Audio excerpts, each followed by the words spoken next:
This time I'll call the September 26, 2019 meeting to order for Dixon County Commission. Would you please stand and join in the flag salute? I pledge allegiance to the flag of the United States of America and to the republic for which it stands, one nation, under God, indivisible, with liberty and justice for all. We have some additions to our agenda, and so we'll be adding a resolution designating roads at Brown's home and designating the official responsible for the addressing assignment. Consider updates of County Policy 101. The third item will be to consider updates to County Policy 105. And then also we do have an executive session that we will have at the end of the meeting for non-elected personnel matters, 15 minutes. I would move that we approve the agenda as amended. I'll second it. We have the motion and the second. Any discussion? All in favor say aye. Aye. Opposed? Motion carries. Commission, well, not yet.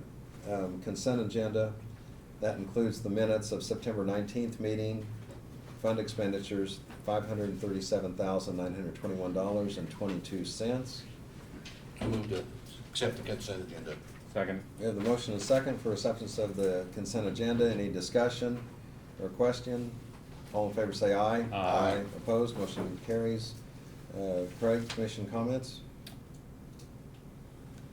We'll be attending the North Central Regional Planning Commission after we get done here today. That's all I have. Lynn, thank you. Okay. And Lynn, I don't have anything. Okay. And earlier this morning, there was a Military Affairs Council breakfast. USO gave the program on that, on the services that they provide for those in the military service. And of course, you always think of USO, those were the programs that Bob Hope kind of made famous or brought attention to, but they not only do that, but just many other programs. And so it was good to attend that meeting.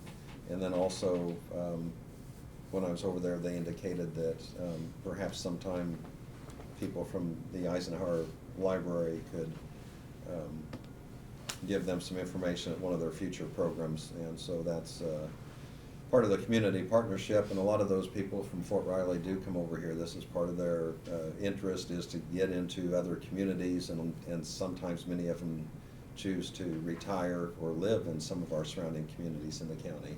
So, so anyway, that was just a positive. Earlier today, we heard from Tim Hamilton, and he gave us an update, and really offered a very positive report. That there have been 57 permits here in the county. There's 9 single-family dwellings so far in a duplex, and then also gave us an update on just continuing to look at the floodplain map and some of the things that involves. So anything else? We do not have any proclamations. If there's any public comments, we could have those at this time, and you'd want to step to the podium and give your name and address, and we'll receive any public comments if there are any. Not having any public comments, we'll go ahead and do our report from county officers. Brad? Okay, we recently had our safety inspection done by K-Work. One of the benefits of being a member of K-Work is that they come in on a frequent basis and do inspections of our various facilities, and then provide those to us with the intent of making things safer. And K-Work is our workers' comp provider. And Brandon Mann did come in, and he inspected the transfer station, household hazardous waste, and highway shop, which are 3 areas that have the most exposure. And I'm very proud to say that we only had one area that we need corrected, and it was out at the transfer station in the shop. The eye water cleansing water in the I-class, or the station, was expired. Oh. So that's a good catch on his part, but there are dozens and dozens of things that are on that list that they go through and check, and everything was very positive. That's the only thing that we had, and we will get that corrected and get the report back to them. So Monday, I've been asked to go over to Saline County and participate in the interview board. to interview the potential candidates for a new county administrator, so I'll be over there Monday morning helping them out. I don't remember whether all three of you were here at the end of the meeting last week, but Barbie learned that there was an issue with our publication in the paper regarding our county budget. There's been a couple numbers that were discovered were transposed. It didn't amount to very much as far as a dollar amount, but it does amount to an inconsistency. So that is going to be republished in the paper, I believe, tomorrow. And then we will, just to cover ourselves as a CYA, we will have another public hearing on the 17th of October. So that if anybody ever questions it, you know, but transparency is of the utmost importance. So I think if I remember right, it was like $9 or something like that, not very much, but it was an honest mistake on behalf of the newspapers, so we'll get it taken care of. And then earlier this week, we had an air conditioner compressor over at the county attorney's building that went out. I think they have 3 compressors over there, 3 systems. One of them went out, was an original unit to the building as far as we can tell. It's gonna cost us a couple $1,000 or $3,000 to replace that. What I told Chancey was to do it in the cheapest manner that we could, being that building is only gonna exist for another 18 months to 2 years, so. But at any rate, we have to keep them comfortable, so, that's all I've got. Okay. Doug? Nope, nothing. Thank you. Thank you. And we do have an executive session later Okay. that you're probably aware of, Okay, so I am. we'll plan on you being in attendance of that. I'll be there. Okay, notices and communications, we just had a couple of things. We have from the Eisenhower Presidential Library, a museum rededication and ribbon cutting ceremony, and that's gonna be on October 12th. And I think I would plan on attending that. I don't know if this is, and all of us can attend, or any number of us, so we just need to let them know. That's on a Saturday, 11 a.m. I'll probably come in for that too. Okay, so we'll wanna have notice that the commissioners will be in attendance on that. 11 to 12. Or a quorum could be. What was the time of it? 11 to 12, one, yeah. And I'm not sure exactly when we're supposed to let them know, but I imagine we have a week or so on that, so. Okay. Also, we received a letter from Chuck Scott, Executive Director, DK, EDC, and it was just thanking the commission for supporting festival events throughout the county. We delegated that to them to go through the process of reviewing applications. And so anyway, there are 6 applicants that are gonna be receiving funding request of $4,550. And so anyway, it was, and it looks, I can't quite read through the letter, but it looks like there's also maybe another 1 or 2 that will be part of that. But I'm sure as these events take place, we'll hear the specific ones that were awarded. We'll go ahead and move on to the additional items to the agenda. First one is a resolution, and that is to designate roads at Brown's Home as far as a road assignment. And of course, we have the established pattern throughout the county where it's alphabetized or numbered. And so, Brad, on this designation, who actually will assign those names to the road? Is that? You'll be doing it here in just about 60 seconds. Okay. The But way do you that's have the worked out names is. here that I guess I Yes. didn't see the report on The the way names. it's worked out with the development out of Browns Park, with the Brown Foundation, that you heard from Tim earlier, they have some new duplexes, and they intend to put a couple more duplexes out there. We have multiple addresses now outside of just the building, so we've been able to get along up until this point, but with the roads that transverse across their little piece of property, these are all naming lanes, and in our addressing scheme, a lane indicates it's a private property road that's open to the public.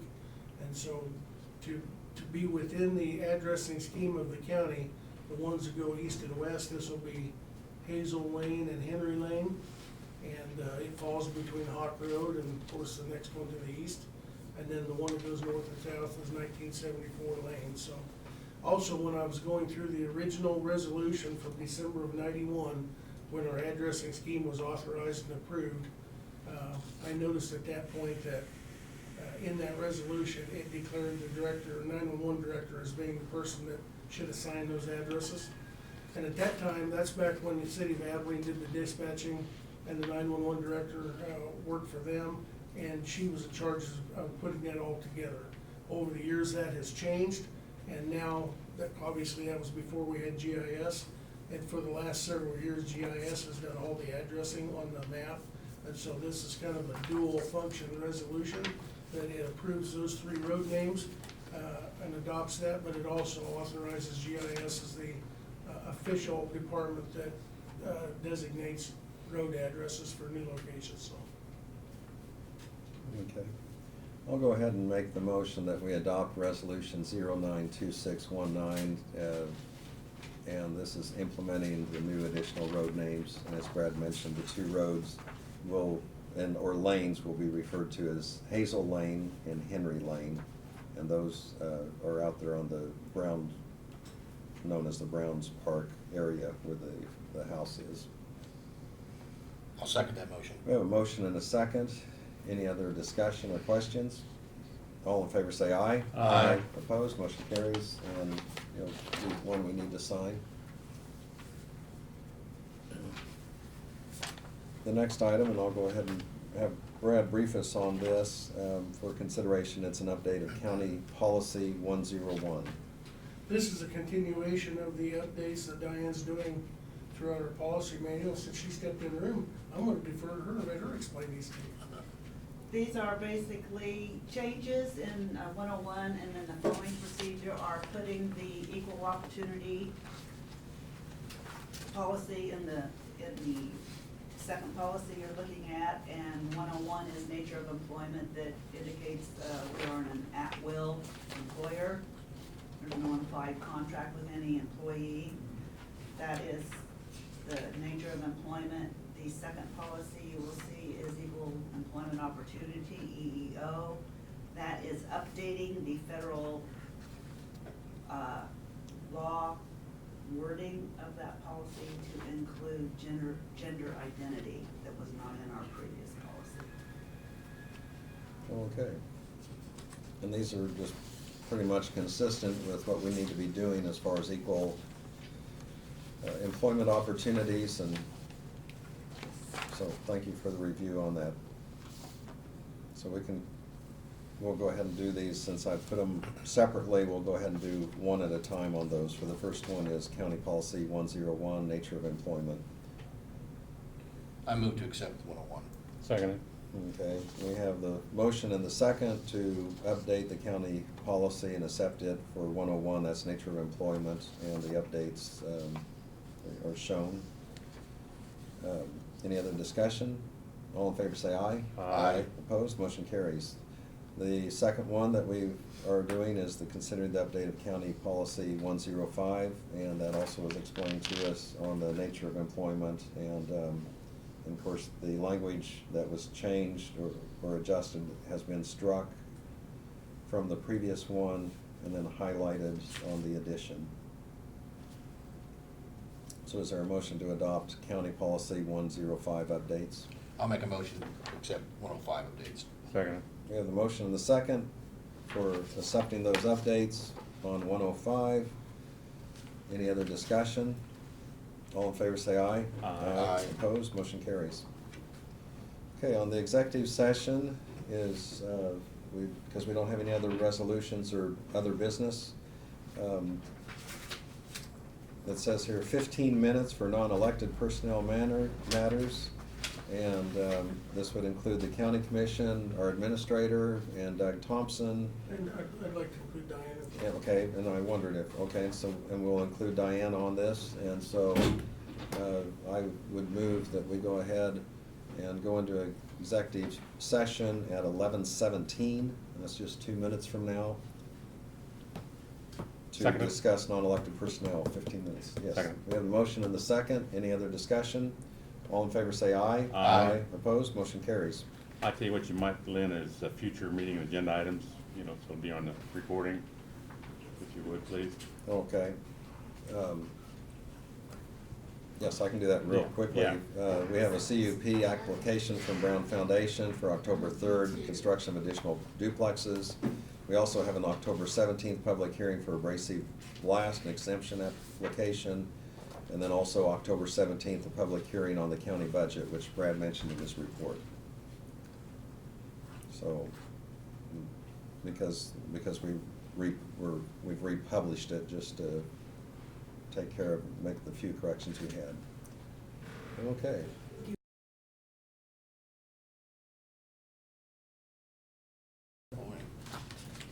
We'll now return to regular session. I'll make a motion that we return to regular session from executive session at 11:32. I'll second that. Have the motion and second. Any discussion? All in favor say aye. Aye. Opposed? Motion carries. We completed our discussion on non-elected personnel. No other action to be taken. Is there a motion to adjourn? So move. I'll second it. We have the motion and the second for adjournment. All in favor say aye. Aye. Opposed? Motion carries. We're adjourned.